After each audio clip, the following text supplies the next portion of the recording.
4월 11일 1분간의 매일 묵상, 우리 모두 그리스도의 심판대 앞에 나서야 합니다. 그래서 저마다 좋은 것이든 나쁜 것이든 이 몸으로 한 일에 따라 갚음을 받게 됩니다. 코린 둘째 서간 5장 10절, 묵상 지상에서의 생활은 영생을 생각하느냐 않느냐에 따라 결정됩니다.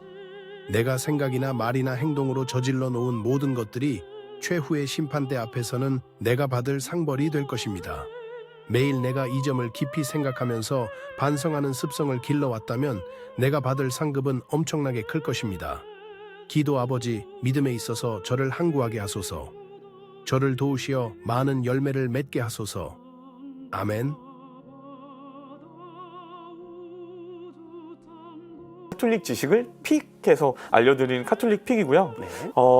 저희가 시작하면서 말씀드렸지만 진짜 이제 부활이 얼마 남지 않았어요. 그럼요. 네. 네. 곧 이제 성주간이 시작하고요. 맞습니다. 그래서 오늘은 그 주님의 순환을 기념하는 성주간 또 성삼일에 대한 이야기를 좀 나눠보려고 그렇게 하는데요. 네네. 그 전에 보통 저희가 성삼일, 성주간 이렇게 이야기를 하면 항상 그 뒤에 붙는 단어가 전례라는 말이 항상 붙어요. 맞습니다. 성삼일 전례, 성주간 전례, 이렇게 전례가 붙는데 전례가 뭐라고 생각하세요? 전례는 절차가 아닌가 싶은데요. 절차. 네.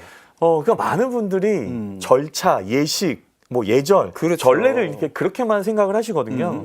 근데 사실 전례는 그런 어떤 형식적인 외적인 규칙만을 이야기하는 게 아니에요. 그래서 전례에 대해서 먼저 좀 간단히 짚고 넘어가야 될 것 같은데요. 예, 좋습니다. 전례라는 말은 원래 그리스어로 리투르지아라고 이렇게 하는데 이게 어떤 말이 합쳐진 단어인가 하면 백성을 뜻하는 라오스와 그다음에 일이라고 하는 에르곤, 이 두 단어가 합쳐진 말이에요. 네. 그러니까는 그 단어 그대로의 뜻을 해석하자면 백성을 위한 일, 그리고 공동선을 위한 어떤 봉사, 이런 의미로 이제 해석할 수가 있어요. 그래서 그 당시에는 이 단어를 되게 여러 가지 다방면에서 썼던 거예요. 네. 공공과 관련되는 모든 일에 종교적인 일도 그렇고 아니면 어떤 국가적인 일도 그렇고 여기에 이 리투르지아라는 말을 상당히 많이 썼었는데요. 네. 근데 이게 그리스도교 안에서 우리 안에서는 이제 전례라고 했을 때 백성을 위한 일, 백성을 위한 봉사. 그래서 그런 의미로 이제 하면서 네. 이 두 가지의 방향을 가지게 돼요. 근데 보통 우리가 전례라고 하면 네. 하느님께 드리는 예배로만 생각을 하거든요. 그렇죠. 그래서 우리가 하느님께로만 향하는 한 가지 방향만을 생각해요. 근데 전례는 우리가 하느님께로만 향하는 것이 아니고 하느님으로부터 우리에게 오는 이 양방향의 방향성이 있는 거예요. 그렇죠. 맞습니다. 그래서 그리스도교의 전례는 먼저 삼위일체 하느님의 구원 업적에 대해서 인간이 드리는 응답, 그러니까 네. 우리가 하느님께 드리는 응답이면서 동시에 우리의 구체적인 삶 속에 펼쳐지는 삼위일체 하느님의 구원 행위, 이 두 가지가 같이 이루어지는 거예요. 네네네. 그래서 1차적으로 우리에게 말을 건네오시는 하느님, 그 은총에 힘입어서 하느님께 향하는 우리와 인간과의 만남이기도 하고요. 네. 그래서 하느님을 경배하고 그 은총에 대해서 감사를 드리는 수단이 바로 전례가 되겠죠. 그래서 전례는 하느님으로부터 인간에게, 또 인간으로부터 하느님에게 이 양방향이 서로 오고 가는 거예요. 그래서 삼위일체의 하느님께서 우리에게 베풀어 주신 커다란 은총이 실제적으로 이루어지는 것, 그리고 그 은총에 감사를 드리는 것, 이게 바로 전례라고 할 수 있죠. 그럼 절차는 아니고 이런 오묘한 뜻이 네, 있었군요. 우리는 좀 너무 형식으로만 생각을 하는데 네. 그 모든 신비가 이루어지는 거. 그러니까 전례가 외적으로 어떤 그 형식 예절을 담고 있지만 네. 외적인 것이 중요한 것이 아니고 그 예절을 통해서 드러나는 하느님의 은총과 하느님의 은총에 드리는 우리의 감사, 이 양방향이 있다는 걸 항상 잊지 말아야 될 것 같아요. 맞습니다. 좋습니다. 그래서 전례가 무엇인지에 대해서 이제 간단하게 좀 설명을 드리고 네. 그런 다음에 이제 성삼일로 넘어가 보자면 네. 보통 우리 그리스도인에게서 제일 중요한 건 주일이잖아요. 맞습니다. 예수님께서 부활하신 날, 그래서 주님의 날, 줄여서 주일이라고 우리가 보통 이야기를 하는데 네. 아주 오래 전부터 예수님의 부활을 기념하는, 그래서 주일을 기념해서 제자들도 모이기 시작했고 그래서 주일날 그리스도 교인들이 모두 모여서 예배를 드렸었고요. 예수님의 부활을 기념하고 그러다 보니까 당연히 성삼일이 네. 자연스럽게 이 파스카 3일이 하나로 묶여지면서 예수님의 순환과 죽음과 부활을 같이 기념했었던 거고요. 이 기간이 점점 늘어나서 이제 성주간이 되고 네. 그리고 사순시기가 됐던 거죠. 음.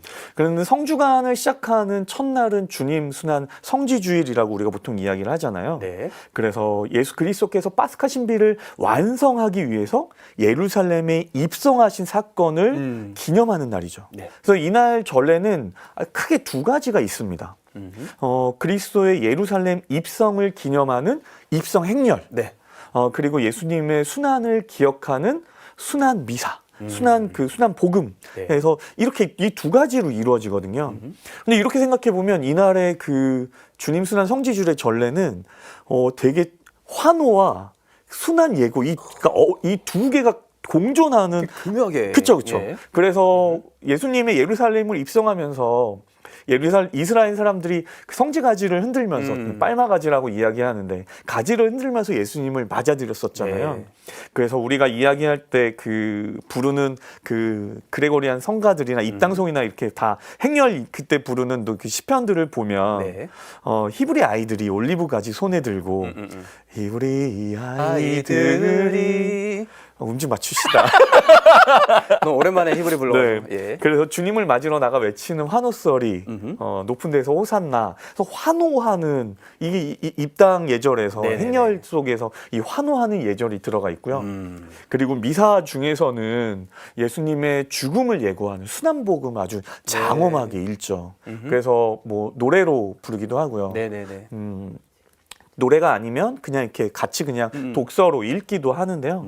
바로 이러한 예식들을 통해서 예수님께서 예루살렘에 입성하심과 또 예수님의 죽음을 같이 이 주님 순환 성지주일 날 기억하고 또 기념합니다. 네. 근데 우리가 한 가지 헷갈리지 말아야 될 것은 입당 예절을 하면서 성지가지를 이렇게 막 흔들잖아요. 그렇죠. 근데 이날의 핵심은 축성된 나뭇가지에 있는 게 아니에요. 그게 아니라 왜 그 나뭇가지를 흔들었느냐. 예수님께서 우리의 왕이시다라는 것. 그렇죠. 네. 그래서 죽음을 물리치실 왕이심을 기억하는 것. 메시아, 예수님께서 진짜 우리의 주님이시고 그리스도이시고 메시아이시다. 이 신앙을 고백하는 것이 이 행렬 예절 안에, 입당 예절 안에 있는 가장 중요한 예식이라고 볼 수 있는 것 같아요. 네. 이렇게 해서 이제 주님 순환 성지주일서부터 성주간을 시작하고요. 네.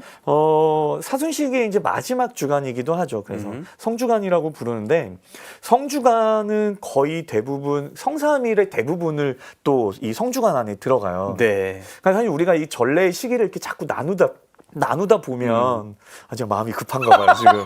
막 할 얘기가 많은데. 천천히 네. 릴렉스. 예. 괜찮아요. 그러니까 이게 나누다 보면 약간 이렇게 좀 어긋나는 부분들, 그러니까 좀 설명하기 어려운 부분들이 좀 생기는데 네네. 왜 그런가 하면 이제 성주간이라고 하는 그 사순식의 마지막 주간이기 때문에 주님 순환 성지주일서부터 성토요일까지가 이제 한 주간이잖아요. 근데 이 성주간 안에는 성삼일의 대부분이 또 들어가요. 그렇죠. 그러니까 이제 우리가 이제 전례 시기로만 따진다면 사순시기가 있고 사순시기가 성목요일 이제 끝나게 되고 목요일 날 주님 만찬 미사서부터는 성삼일 전례로 들어가게 되잖아요. 그렇죠. 그러니까 이렇게 나누다 보면 이게 막 자꾸 헷갈리는 그렇게 되는데 어쨌든 우리가 그 성주간이라고 부르는 이 시기는 예수님의 순환과 죽음 그리고 예수님의 부활로 향하는 1년 중에 가장 거룩한 한 주간이라고 할 수가 있고요. 맞습니다. 그 중에 이제 성삼일이라고 우리가 이야기하는 성삼일이라고 하면 언제예요? 성삼일은 남들이 다 성목요일로 알고 있는데 맞아요. 사실 아니죠. 성금요일. 그걸 잘못 알고 계시더라고요. 그렇죠. 저희가 이미 카톨릭 때 한번 말씀을 드렸지만 성삼일을 성목요일, 금요일, 토요일로 잘못 그렇죠. 알고 계시는 맞아요. 거예요. 그게 아니고 성삼일은 성금요일, 성토요일, 주님 부활 대축일. 그렇죠. 그렇게 해서 요 3일을 성삼일이라고 부르고요. 성목요일이 왜 성삼일에 들어가는가 하면 이 성삼일이라고 하는 이 시기는 아주 그 가장 성대하고 중요한 전례 시기이기 때문에 그래서 전야제격으로 성금요일에 전야제격으로 성목요일 주님 만찬 미사가 성삼일로 이제 들어가게 되는 거죠. 맞습니다. 그래서 성삼일은 주님의 순환과 죽음을 묵상하는 성금요일 또 예수님께서 돌아가시고 저승에 머무르심을 기억하는 성토요일 네. 그리고 예수님의 부활을 선포하는 주님 부활 대축일 이렇게 3일을 성삼일이라고 이야기를 하고 주님 만찬 미사 성목요일 주님 만찬 미사 후부터는 성금요일의 전야제격으로 그렇죠. 성삼일에 들어간다. 맞습니다. 좀 말씀을 드릴 수 있고요. 네. 이렇게 하면 성삼일에 대한 간단한 소개를 되고 성삼일 전례에 대한 성목요일이나 금요일 또 부활 대축일 전례 부활 성야에 대한 전례는 다음 주 시간 다음 주 좋습니다. 조금 길게 설명을 좀 드리도록 하겠습니다. 네, 좋습니다. 마음이 좀- 너무 달리셨어요. 후련하네요. 좀